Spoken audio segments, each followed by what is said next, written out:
Ayan po mga kabida, isang magandang oras sa lahat at welcome po sa aking channel. Eto po, magbigay lang po tayo ng reaction po mga kabida, no? Dito ho sa balita po ng Inquirer.net. Muntik na po akong nahulog sa upuan po nung nabasa po itong balitang ito, mga kabida. Uutang muli ang gobyerno, At hindi lang po billions of pesos ang uutangin po natin mga kabida, kundi trillions of pesos po.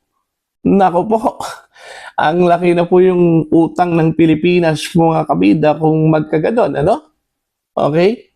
Kung isusumat total po natin mga kabida, yung utang po natin ngayon ay nasa 17 trillion pesos na po.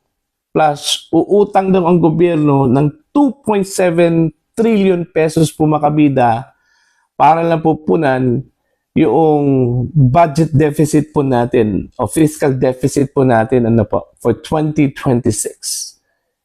Almost 20 trillion na po yung utang po ng gobyerno kung magkaganon po mga kabida. Eto, babasahin ko lang po itong article po ng Inquirer.net mga kabida, Government seen to borrow 2.7 trillion pesos to cover fiscal deficit in 2026. The government is expected to borrow around 2.7 trillion pesos to finance the anticipated fiscal deficit of 1.6 trillion pesos for the 2026 national budget. The House of Representatives Congressional Policy and Budget Research Department, or CPBRD, said in its report. The CPBRD, in a series of analysis in the 2026 National Expenditure Program on NEP released on Monday, said that under the proposed budget, 2.1 trillion pesos will be borrowed from domestic sources, while 627.1 billion pesos will be sourced externally, or 77% from the domestic lenders and 23% from foreign firms. Ang sabi po dito mga kabida, in financing the fiscal deficit, the government can typically employ one or a combination of strategies to close the budget gap, borrow, expand the money supply, increase taxes, and or decrease expenditures.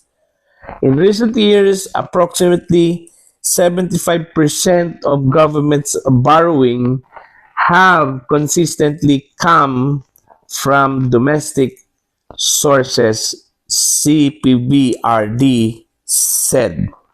Ayan. So, yun po, mga kabida. Para lang po punan yung anticipated fiscal deficit po natin na aabot po ng 1.6 trillion pesos.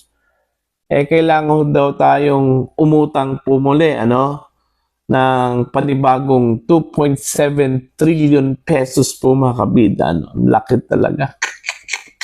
Ano na kayang mangyayari po sa Pilipinas o dito mga kabida, Kung nabalot na po tayo sa utang po. Okay?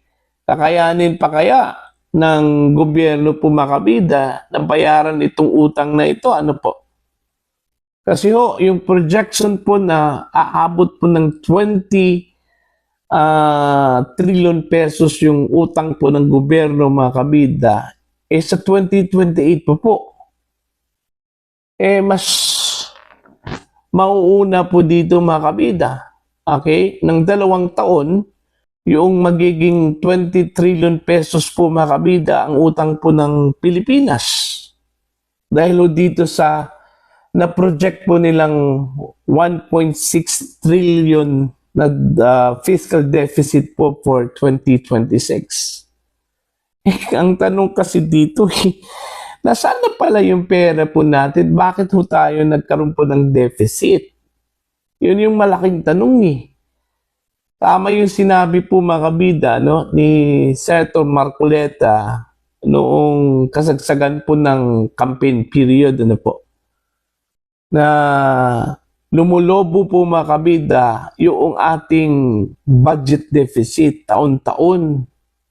Okay? Hindi lang po millions of pesos, kundi billions of pesos na po.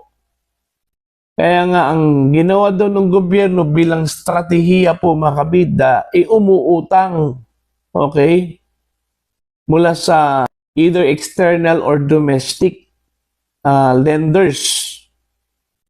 Okay? In fact, ang nangyari po sa Venezuela po mga kabida, umabot sa point na kahit na po yung pera po nila nasa daan na po, ano? Nagkalat na po sa daan pero wala hong kumukuha po mga kabida kasi wala na pong value eh. Baka yan po yung mangyari po sa atin mga kabida, no? Na baka dumating ang panahon po ano, na wala na pong value yung pera po natin dahil wala na po. Mas malaki pa po yung utang natin kumpara po sa ating resources po mga kabida, assets po ng Pilipinas. Diba? Ang tindi. Kaya nga, nagtataka nga ako kung bakit ganito ka bilis yung paglobo ng utang po ng Pilipinas. Uutang dito, uutang dyan. Parang walang katapusan na po yung utang po ng Pilipinas. No, sa unti-unting paglaki po ng utang po ng Pilipinas ngayon mga kabida, ano ba ang nangyari po? Nagkaroon ba tayo ng mismanagement po ng ating pera, ating resources po, ano, mga kabida, kung bakit umabot po tayo dito sa ganito kalaki yung utang po ng Pilipinas? Nagtataka nga ako saan napunta yung pera po natin? Di ba maraming pera ang Pilipinas mga kabida, ang dami resources po Pero bakit ganito po tayo? Utang dito, utang doon, ano? O parang wala na pong katapusan yung pangungutang po natin, ano po? Hanggang umabot po sa point at panahon po mga kabida na baka hindi na po tayo makaka-recover. Nababahala ako dito, ano? Sa plano ho ng gobyerno na uutang po ng 2.7 trillion pesos po mga kabida. Ngayon lang ito Kung ikukumpara po natin sa mga previous administrations po mga kabida, no? Ngayon lang ito kabilis, ano? Yung pangungutang po ng Pilipinas, ano po? Hindi po kayo napabahala, mga kabida?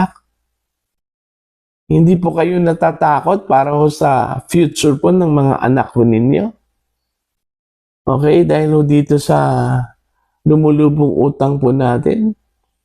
In fact, kahit na po yung mga hindi pa po napanganak, sasabihin na naman po ng mga pilosopo po mga kabida, bakit? Kung hindi tayo uutang, ano pong gagawin po natin? Mag-raise po tayo ng taxes. Aangal naman po itong mga Pilipino. Okay? Dahil panibagong taxes na naman. Better na lang, uutang po tayo at wala hong i-raise na taxes. Ano po? Maliban po dyan sa taxes, wala na po bang ibang paraan para po hindi po tayo uutang at hindi po lalaki yung utang po natin? Sa bagay, ito naman po yung argumento po ng mga elitista po, ano, mga kabida.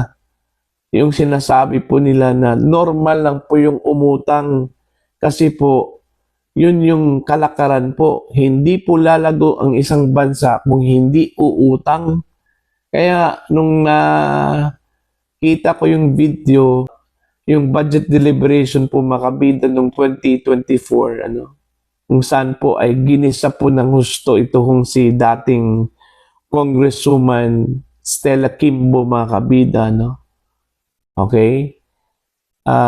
Kung bakit po taon-taon lulubo yung utang po natin, ano po?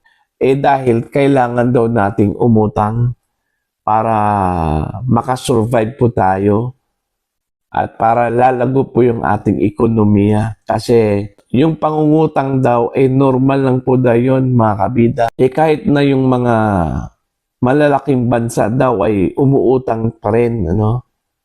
Dahil yun daw yung dapat para daw lalago ang ekonomiya, maging stable daw ang ating ekonomiya po, mga kabida, ano po?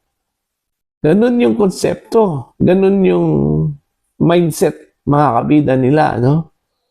Okay? Hindi ba pwede na kahit isang taon po hindi tayo uutang? Parang taon-taon na lang po tayo umutang ho dito, mga kabida, no? Kaya ganito kabilis lumaki yung utang po ng Pilipinas. Ganito kabilis na nasa almost 20 trillion na po yung utang ng Pilipinas, mga kabida, na po, no? Okay? So, dapat maghunos dili ang gobyerno ho dito. Kung totoo itong balita po, mga kabida, ng Inquirer.net, dapat pag-isipan muna. Okay? Kung kakayanin ba natin in the future ito kung utang po ng Pilipinas. Kaya naman po. Kasi malaki po yung resources po ng Pilipinas. Marami po tayong pera. Kung ganung mga argumento, mga kabida. Bakit antayin pa natin yung panahon po na baka hindi na natin kakayanin po, mga kabida, yung pagbayad ho sa utang po natin. Alright? So, yun lang po, mga kabida. Yun lang aking simpleng pananaw po, I don't know kung yung aking pananaw ay kakaiba doon ho sa mga ekonomista.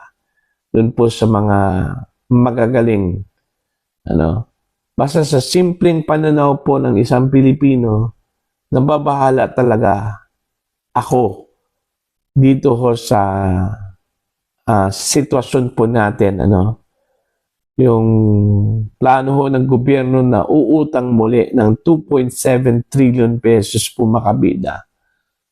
Okay? Pagbababa na po sa kanyang termino ito ho si Pangulong Marcos, lumobo na po, aabot na po ng 20 trilyong piso, mga kabida, ang utang po ng Pilipinas. So para po sa inyo, ano po ang inyong opinion at pananaw dito, mga kabida? Please comment down. Sa mga hindi pa po subscribers sa aking channel, please subscribe. Just click the subscribe button, click the notification bell, click all para updated po kayo, mga kabida, sa aking mga uploads. Maraming salamat po sa inyo lahat.